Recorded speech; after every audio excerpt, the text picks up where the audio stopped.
They should not stand in the wisdom of man, but stand in the power of God. They should not stand in the wisdom of man, but stand in the power of God. Hi, I'm Justin from Brisbane, and I'd love to give a short thought on knowing, if I could, about that God knows us and we know Him. But I'd like to start with an analogy, if I could, with my children and my relationship with them. I'm a father of three. I have a grown adult daughter that doesn't live at home, and I have a 5-year-old daughter and a 3-year-old son. And it's those two I'd like to quickly talk about, if I could, before we move on to the good things.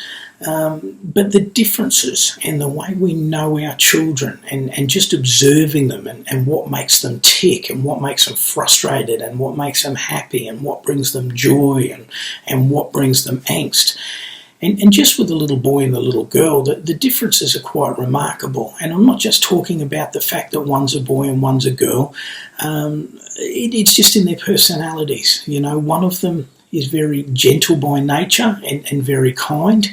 And one of them's a little bit brute force, if I could put it that way, and he's a little bit rough. Some of the differences between them is one of them's very reserved and very hesitant to make a decision, almost indecisive for fear of making a mistake. And one of them has such confidence that it's quite scary, in fact, because there's no wisdom applied to it. He just has an amazing confidence and incredibly decisive. As I said, one of them loves to learn academically, loves to read, is incredibly smart. She's almost embarrassed by how smart she is, and sometimes she'll dumb it down so that she doesn't appear different in the room. Jake likes to learn with his hands. He likes to touch things, to build things, to move things about, and you can watch the way he thinks and he develops things in his mind. And it's just incredible with our children how we get to know them. And as I said, I've loved it, and I will continue to love it. I love being a dad. I love watching them, and I love the challenge of seeing the great things in their personality and helping nurture that, and then seeing the things that perhaps we can change, and as they get older we can help develop them so that they do grow up well balanced, and they grow up, to be the best that they could be. Strange place to start, I know, but God knows us. And the point I wanted to make was, if we look at Him as our Father, and I just made a couple of notes over there, He knows us intimately, and He knows us so very, very well. In Luke 12 it talks about that the very hairs on our head are numbered. He knows us. He knows us well. He knows us so well that He knows the number of hairs on our head. The Lord also says that He knows His sheep, and His sheep know Him, and His sheep hear His voice. God knows us. He's given us the Holy Ghost, and He knows us wonderfully. He knows us intimately. He knows what makes us tick. He knows what makes us frightened. He knows what makes us scared. He knows what makes us happy. He knows what brings us joy. He knows what brings us peace.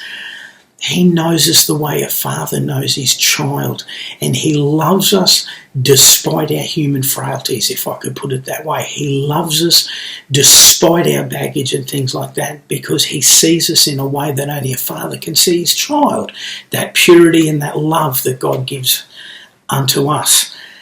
The point I wanted to make here was that God knows us, but how well do we take the time to know God? If you're like us, we're in lockdown, I've got an awful lot of time on my hands, and you sort of start to wonder and think, well, how long do I spend knowing God? If He knows me well and He knows me intimately, He's given me the Holy Ghost, and the Holy Ghost is a part of Him that lives in you, lives inside of both of us, brothers and sisters.